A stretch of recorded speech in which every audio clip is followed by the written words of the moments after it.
Alexa, pause. Hello everybody, welcome to another installment of Tea Time with Brooke and Steve. How are you? Hi guys. Thanks for joining again. Oh, Alexa, pause. Sorry about that. Our co-host over there sometimes doesn't catch on. Anyway, here we are. So it's very interesting. I'm just going to shut her off. Here we are. This is, in my opinion, one of our most interesting episodes of Tea Time thus far. And there are several reasons why.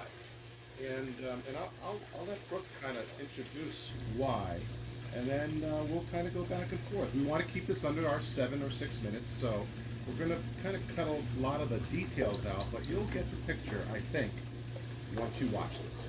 As you guys know, we're new to tequila. We don't know anything. It's just our opinions of things going forward. And we've heard a great deal about this particular distillery called Fortaleza. It's a Blanco. They have the full run. And really interesting family history behind the brand itself. It was reintroduced in 2005. By the same family yet again. Again, a lot of backstory to that. And many people say this is by far the core, the best, #1 tequila brand ever. And so, watch out, baby. Come on. Go on. And here are a couple things to add on to that.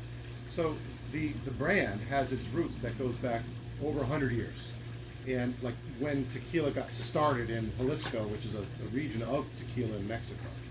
And the guy who started this, his last name is Sauza. Yes. As in that Sauza.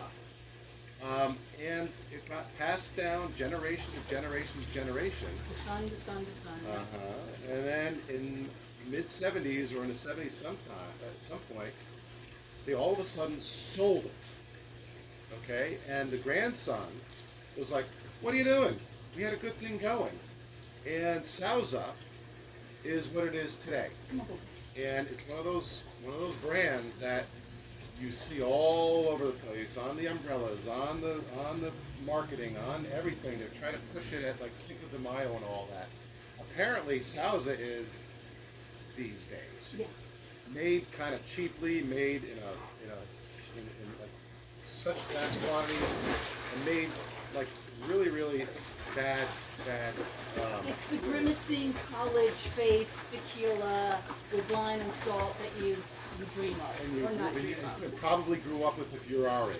Right. Now, so Guillermo Sauza, who was the grandson at the time in the 1970s, decided, hey, I'm going to go back and I'm going to resurrect the area that my family owned.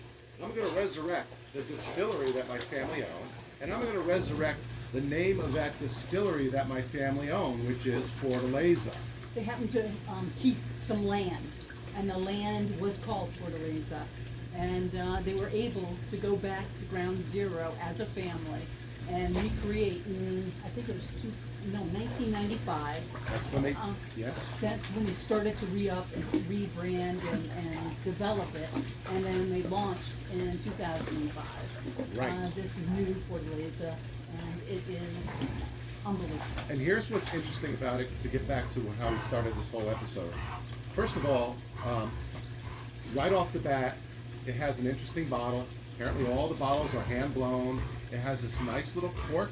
It's actually a cork with this handcrafted top on it, which is called a piña. Piña, from the plant itself that makes tequila. So it gives you all handmade at the distillery. Yeah.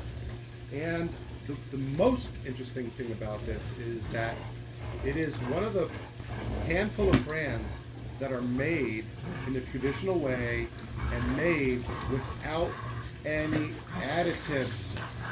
Not one. Pure as they come. I guess their ovens are steam ovens. Autoclave, I guess, but the traditional way is in like brick ovens. But that's, yes, it's one of those things that makes this what it is.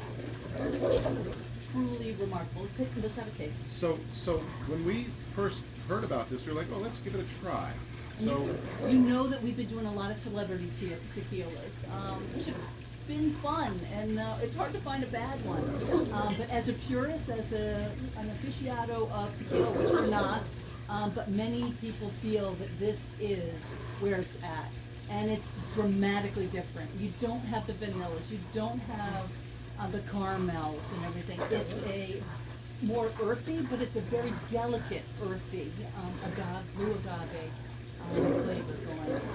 it's a blue agave taste. If you want to get a tequila that has a pure agave taste that is delicious to drink, no burn, no harsh aftertaste, nothing. This is it. So let's give it a smell. You don't even have that burn the sinuses smell No, to it. no peppers, no nothing, but you definitely get an earthy sensation. Earthy is a really good word for it. So let's taste it.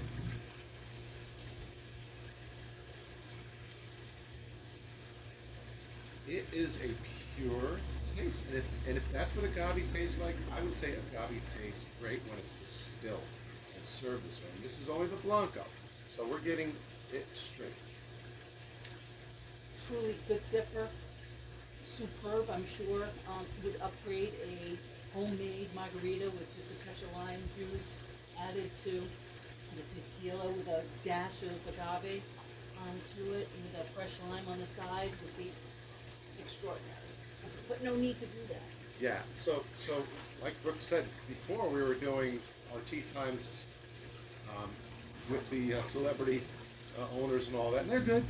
Very good. Matter of fact, in the places Had a that lot we of fun with it. We'll continue to do some of them. yeah, in the places that we go here in Southeast Florida, the restaurants, they kind of use those celebrity tequilas as their top shelf, and like the Sauzas as their bottom shelf. But there's a next level up, really, and that's where this goes. With this Fortaleza Blanco, the 750 ml bottle is about $53, so it's not cheap, but it's worth it.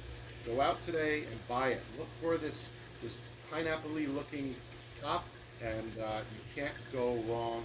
This is fantastic. And with that, I'm going to say goodbye. Cheers, everyone. Cheers, everyone. I would put Alexa on again, but she's shut off for now, and we'll see her another time. Take care. Salud.